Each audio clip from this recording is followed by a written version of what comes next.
지난 시간에 이어서 오늘도 이렇게 해 주십시오라는 기도 제목, 이것을 우리가 한번 살펴봅니다. 지난 시간에 살펴본 잠언 기자의 기도 내용은 거짓말하지 않게 하옵소서라고 하는 내용이었습니다.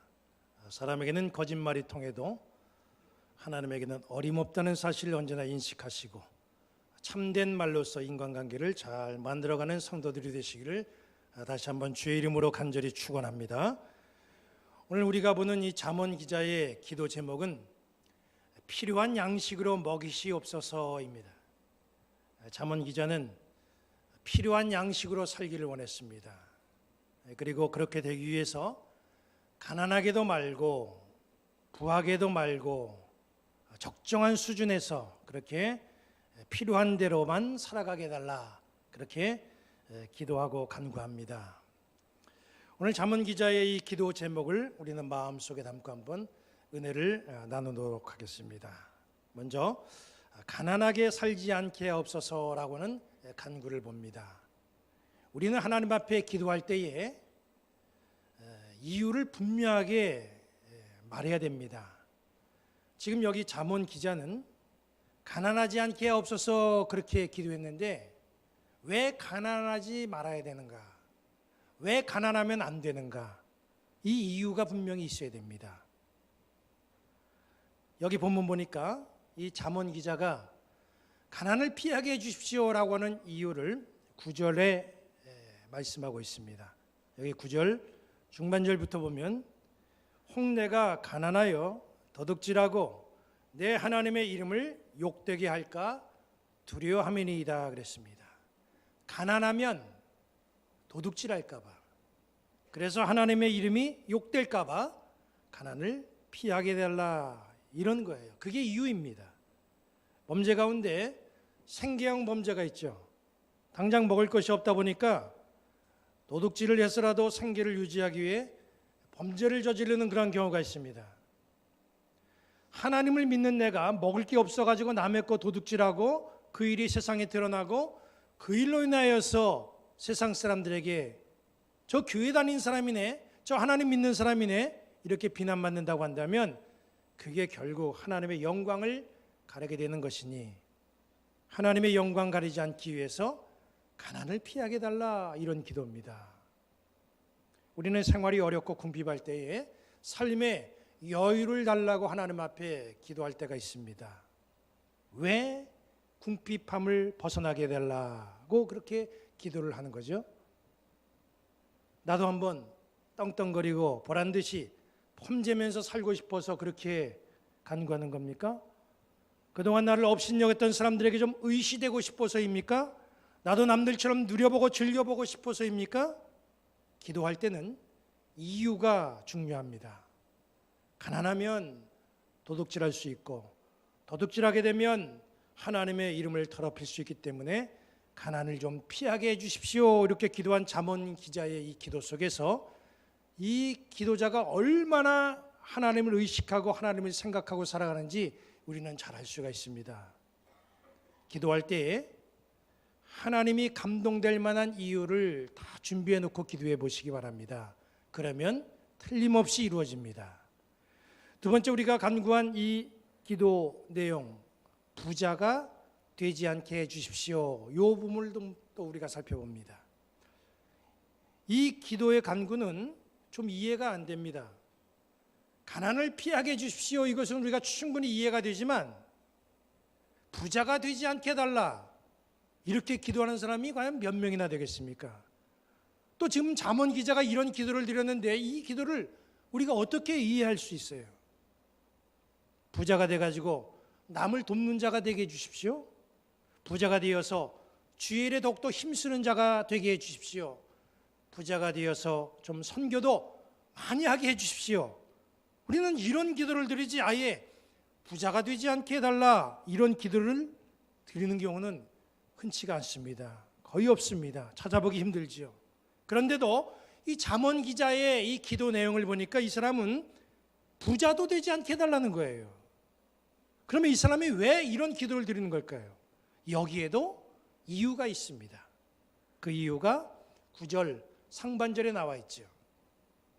동네가 배불러서 하나님을 모른다. 여호와가 누구냐 할까 하오며 그랬습니다.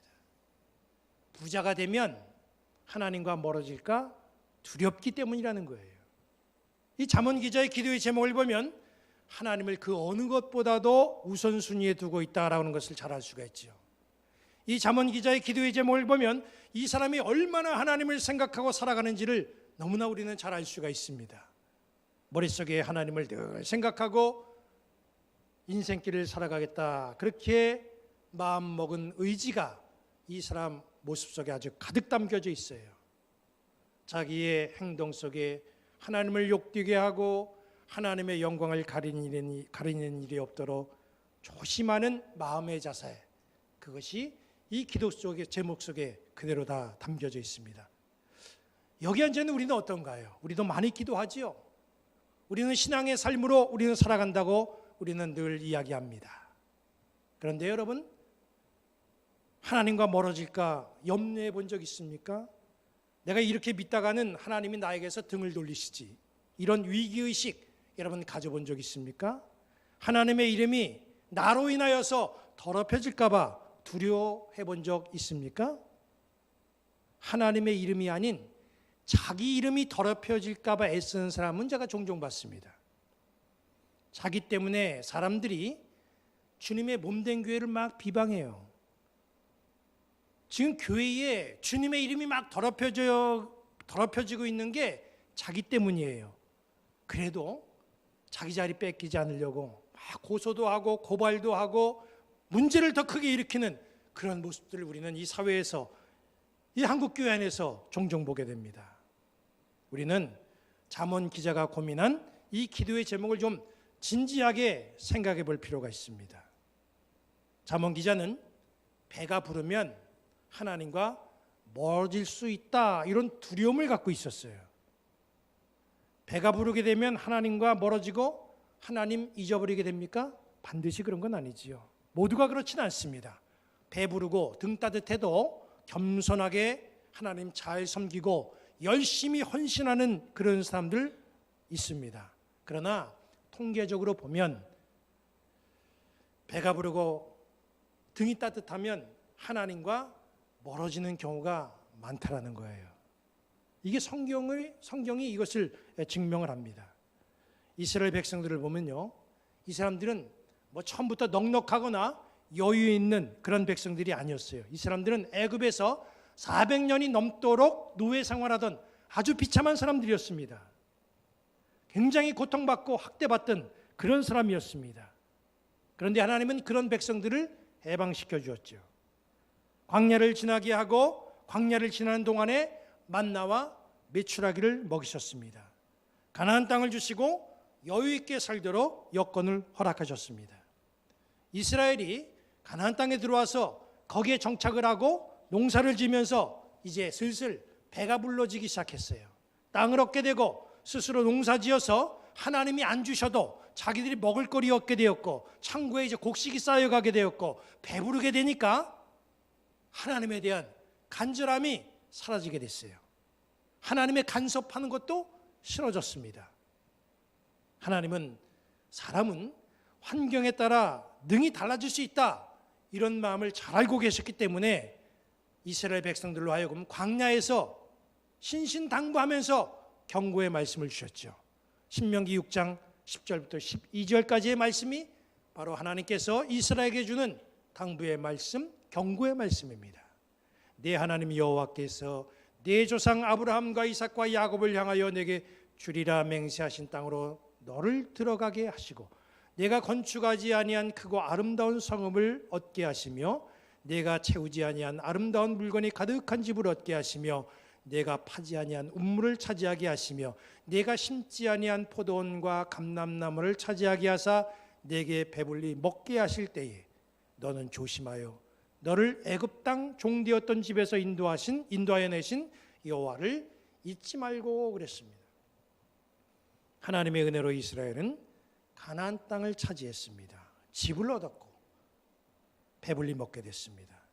그런데 하나님이 우려했던 일들이 나타났습니다. 사사기 2장 10절은 이렇게 말씀하고 있죠. 그 세대의 사람도 다 그 조상들에게로 돌아갔고 그 후에 일어난 다른 세대는 여호와를 알지 못하며 여호와께서 이스라엘을 위하여 행하신 일도 알지 못하였더라.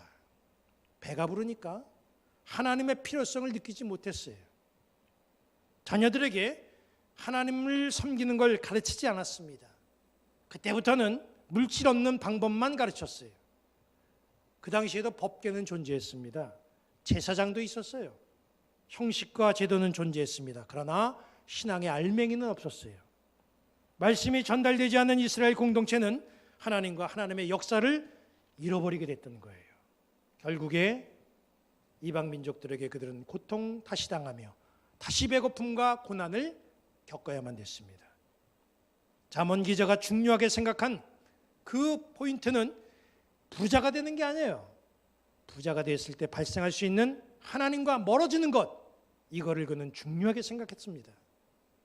부유함이 가져다 줄 수 있는 위험에 대해서 고민한 이 잠언 기자의 기도의 내용, 이것을 우리도 좀 마음속에 담아둬야 됩니다. 이 세상에 하나님과 멀어지는 것보다 더 큰 위험은 없다. 이걸 언제나 여러분들 마음속에 새겨놓으시고 이 2019년들을 진행해 나가시기를 주님의 이름으로 간절히 축원합니다.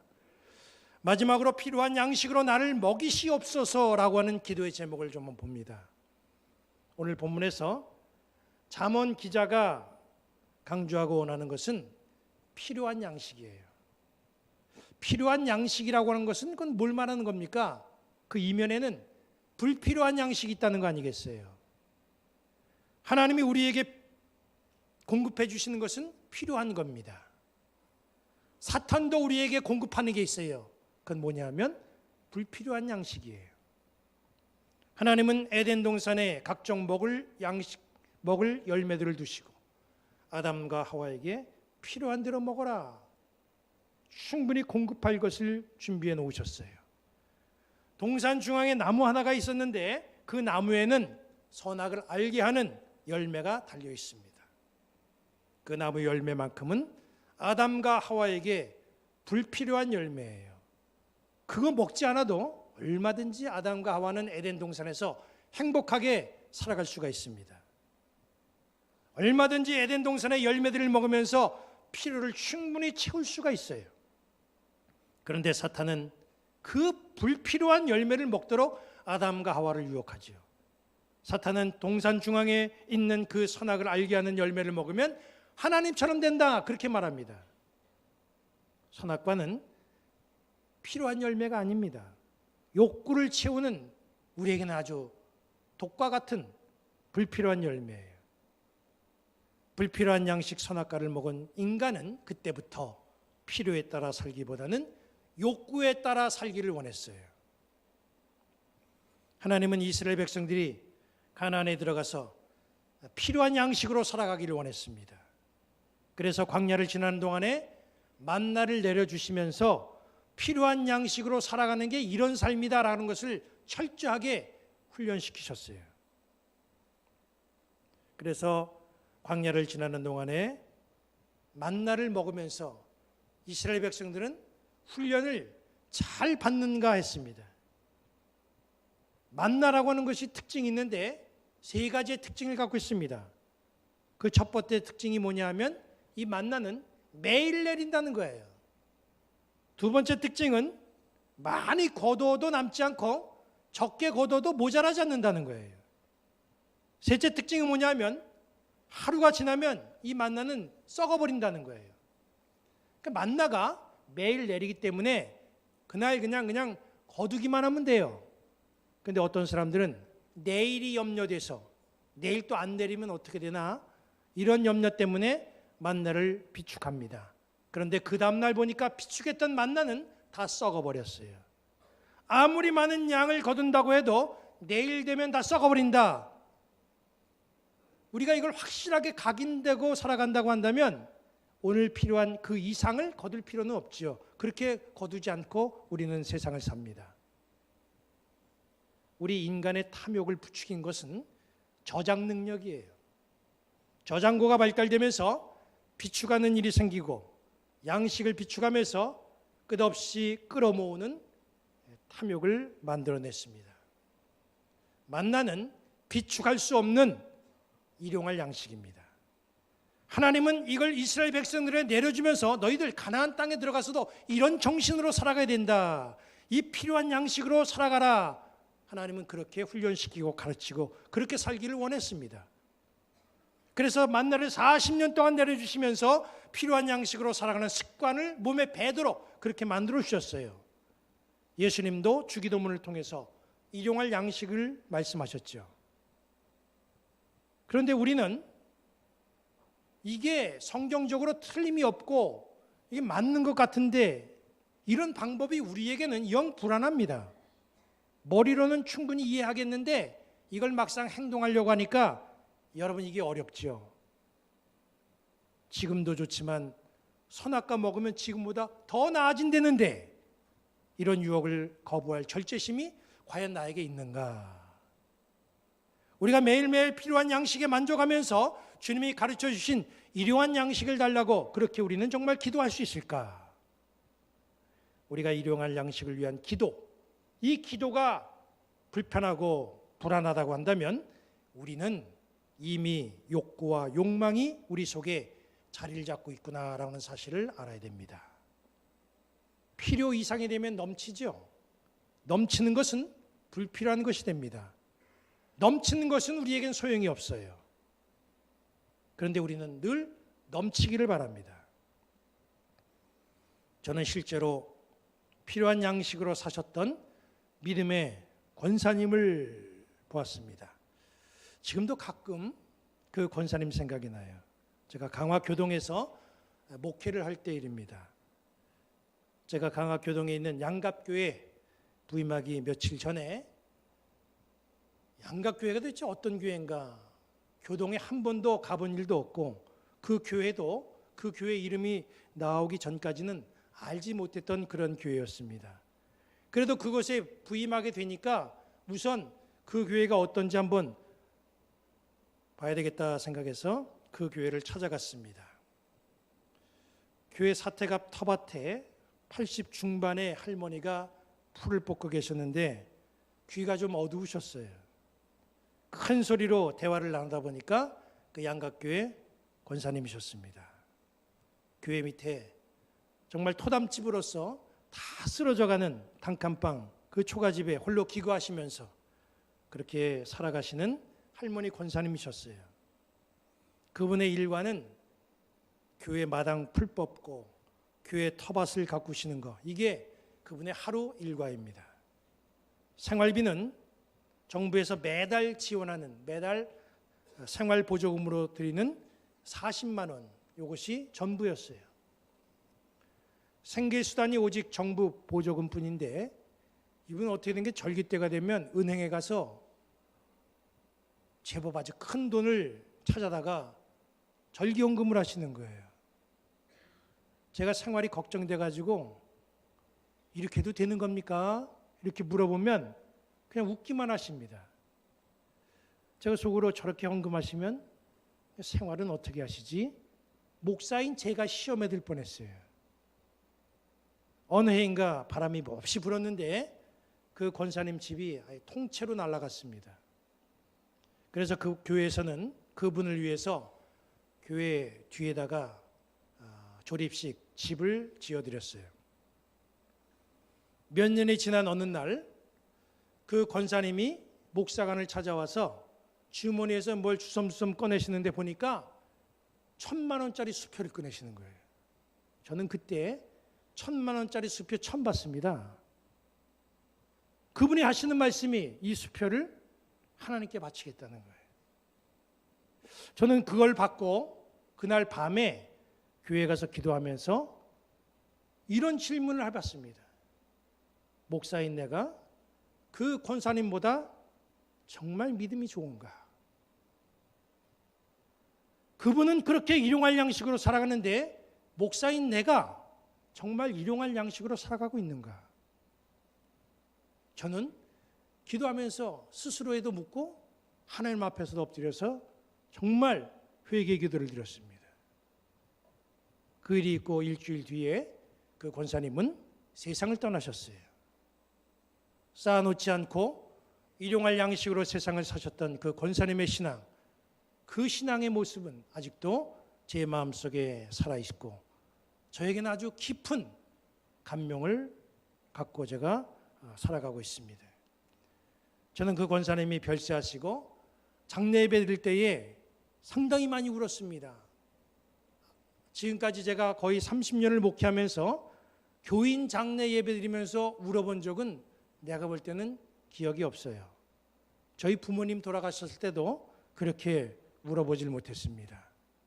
그 권사님이 살아왔던 그 헌신, 신앙, 그의 삶을 생각하니까 정말 제 가슴이 메어졌어요. 필요한 양식으로만 인생을 사셨던 그 권사님의 신앙을 보면서 저는 정말 목사로서 부끄러운 삶을 살아왔구나, 이것을 고백할 수밖에 없었습니다. 성경에서 필요한 양식으로 살았던 사람을 말하라고 한다면 우리는 바울을 들 수가 있습니다. 바울은 빌립보 교인들에게 보내는 그 편지, 빌립보서 4장 11절 12절에 이렇게 말씀했죠. 내가 궁핍함으로 말하는 것이 아니니라. 어떠한 형편에든지 나는 자족하기를 배웠노니 나는 비천에 처할 줄도 알고 풍부에 처할 줄도 알아. 모든 일 곧 배부름과 배고픔과 풍부와 궁핍에도 처할 줄 아는 일체의 비결을 배우노라. 바울은 자족하는 마음을 배웠기 때문에 필요 이상의 양식을 넘보지 않고 살아갈 수가 있었어요. 우리가 자족하지 못하면 필요에 대한 경계선이 사라지게 됩니다. 가지고 가져도 채우고 채워도 늘 부족하다, 이렇게만 여깁니다. 자족한 마음 가지보시고 필요한 정도를 헤아릴 줄 아는 그런 지혜가 우리 성도들의 마음속에 가득하기를 주님의 이름으로 간절히 축원합니다. 필요한 양식으로 살아가는 인생에게는 사탄의 유혹이 통하지 않아요. 사기당하는 일도 없습니다.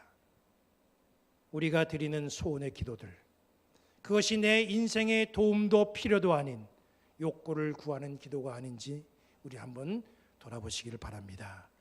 꼭 필요한 거 위해서 기도하세요. 2019년 우리에게 필요한 게 뭡니까? 나에게 필요한 게 뭐예요? 우리가 필요하다고 생각하는 것, 그것이 욕구적이고 욕망적인 것은 아닙니까? 꼭 필요한 것 위해서 기도하시고 필요한 것이 채워지고 하나님께 영광 돌리는 그런 성도들의 삶이 되시기를 다시 한번 주님의 이름으로 간절히 축원합니다. 잠언 기자의 기도, 본문 8절, 9절 말씀을 다 함께 읽고 말씀을 마치도록 하겠습니다.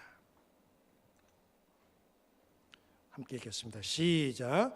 곧 헛된 것과 거짓말을 내게서 멀리 하옵시며 나를 가난하게도 마옵시고 부하게도 마옵시고 오직 필요한 양식으로 나를 먹이시옵소서. 혹 내가 배불러서 하나님을 모른다 여호와가 누구냐 할까 하오며 혹 내가 가난하여 도둑질하고 내 하나님의 이름을 욕되게 할까 두려워함이니이다. 아멘. 모두 자리에서 일어나셔서 찬양하시고 예배를 마치겠습니다.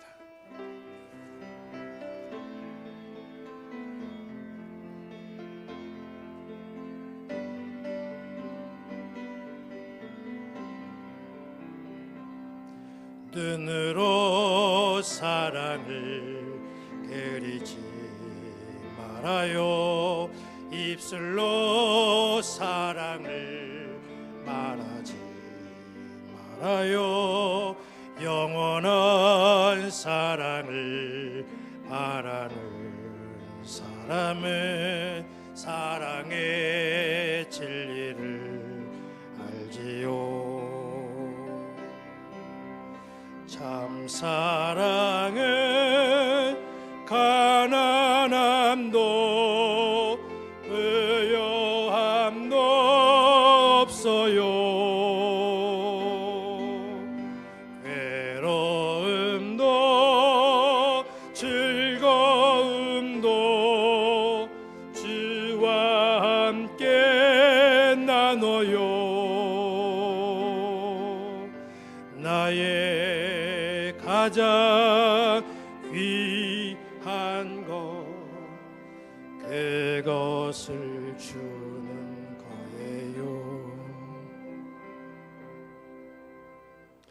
하나님이 여러분에게 복을 주시고 여러분을 지키시기 원하며 하나님이 그의 얼굴을 여러분에게 비추사 은혜 베푸시기를 원하며 하나님이 그 얼굴을 여러분에게로 향하시고 평강 주시기를 성부, 성자, 성령의 이름으로 축원합니다.